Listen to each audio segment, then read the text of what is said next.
Gladiator 2. Gladiator 2 ఈ చిత్రం హాలీవుడ్లో ఒక సంచలనం, యాక్షన్ చిత్రాల్లో ఒక విస్ఫోటనం. నేనది మర్చిపోలేదు. ఒక బానిస రాజుపై ప్రతీకారం తీర్చుకున్న క్షణం. హాలీవుడ్ ప్రేక్షకులు మెచ్చే సినిమాల్లో ఈ చిత్రం ఒకటని ఖచ్చితంగా చెప్పొచ్చు.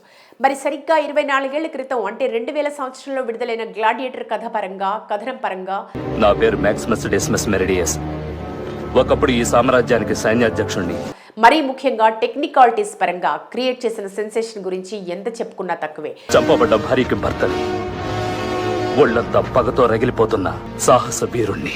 ఇప్పుడు ఆ చిత్రరాజానికి సీక్వెల్ గా వచ్చిన ఈ సినిమా గ్లాడియేటర్ 2. గ్లాడియేటర్ 2 ఈ సీక్వెల్ మొదటి భాగం స్థాయిలో ఉందా, ఆడియన్స్ ను ఆకట్టుకోగలిగిందా అనేది రివ్యూ ద్వారా చూద్దాం. ఎంత ధైర్యం నాకు వెన్ను చూపించడానికి, ఓ బానిస. ముందుగా ఈ సినిమా కథ విషయానికి వస్తే, లూసియస్ వెరస్ పాల్ మెస్కెల్ తన భార్యతో నుమిడియాలో వైవాహిక జీవితాన్ని గడుపుతూ ఉంటాడు. లొకేషియస్, మనం అందుకోవాల్సిన విజయాలు చాలా ఉన్నాయి. రోమ్లో ఎన్నో సమస్యలున్నాయి. జనరల్ మార్కస్ అకాసియస్ పెడ్రో పాస్కల్ నేతృత్వంలోని రోమన్ సైన్యం దాడి చేసి తన భార్యని చంపేసి లూసియస్ ను రోమ్ యువరాజులు జటా జోసెఫ్ క్విన్, కారాకల్లా ఫ్రెడ్ హెచింగర్ ద్వయం బానిసగా మార్చుతారు. నీలో ఒక ప్రత్యేకత ఉంది, అదేంటో నాకు తెలుసు. ఏంటది? క్రోధం.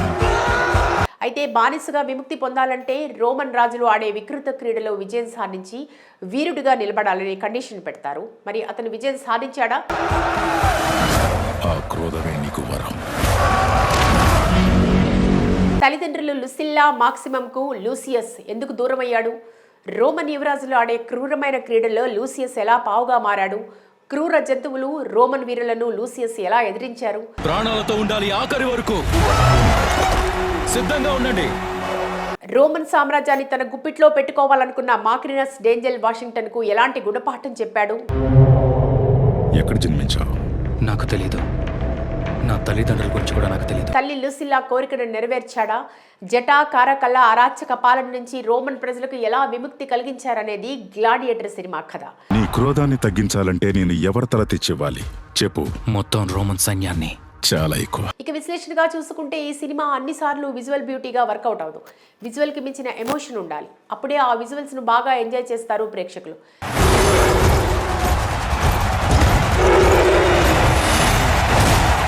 లేదంటే మాత్రం ఏమాత్రం పట్టించుకోవడం లేదు. గ్లాడియేటర్ 2 విషయంలో కూడా అదే జరిగింది. భారీ కాస్టింగ్, అద్భుతమైన విజువల్స్, గ్రాఫిక్స్ ఉన్నప్పటికీ సరైన ఎమోషన్ పండకపోవడంతో ఓ రెగ్యులర్ డ్రామాగా మిగిలిపోయింది ఈ చిత్రం. రోమన్ పతనం అవ్వాలి, సహాయం అయితే చేస్తాను. ఇక నటీనటుల విషయానికి వస్తే, సినిమాలో లెక్కకు మిక్కిలి ఆర్టిస్టుల్లా అందరికంటే ఎక్కువగా ఆదరించింది మాత్రం డేంజెల్ వాషింగ్టన్.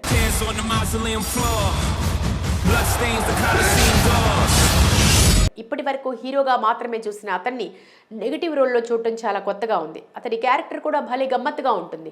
నా సైనికుడిగా మారు. ఎవరు నువ్వు?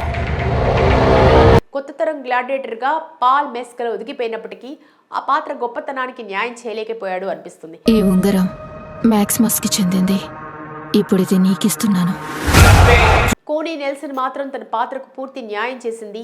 పిచ్చి మహారాజుల్లా జోసెఫ్ క్వీన్, ఫ్రెడ్ హచ్చింగర్ ఆకట్టుకోగా, Fauda series fame Lior Raz, Pedro Pascal తదితరులు పోషించిన పాత్రలు గౌరవాన్ని తీసుకొచ్చాయి.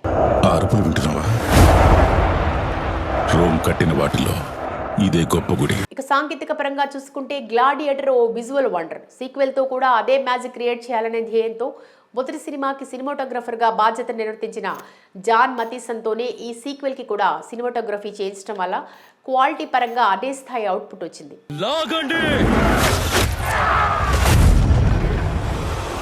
సినిమాటోగ్రఫీ, సీజీ వర్క్ నుంచి సింగ్లో ఉండటంతో వెతికి పట్టుకుందామన్నా విజువల్స్ పరంగా ఒక్క లోటు కూడా కనిపించలేదు.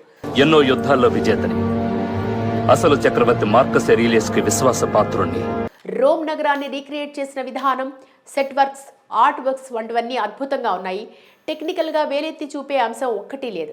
వారి గౌరవం కోసం నేను మరో తరం సైనికుల్ని బలి తీసుకోలేను. దర్శకుడు రిడ్లీ స్కాట్ తనదైన శైలి నైపుణ్యంతో గ్లాడియేటర్ 2ను కథనాల కంటే మినగా ఎమోషన్తో ఎక్కువగా నడపడానికి ప్రయత్నించాడు. అసలు గ్లాడియేటర్ ఎవరు అనే విషయం రివీల్ అయ్యే వరకు పర్వాలేదు, కానీ రివీల్ అయ్యాక సదరు డ్రామా బోర్ కొట్టింది.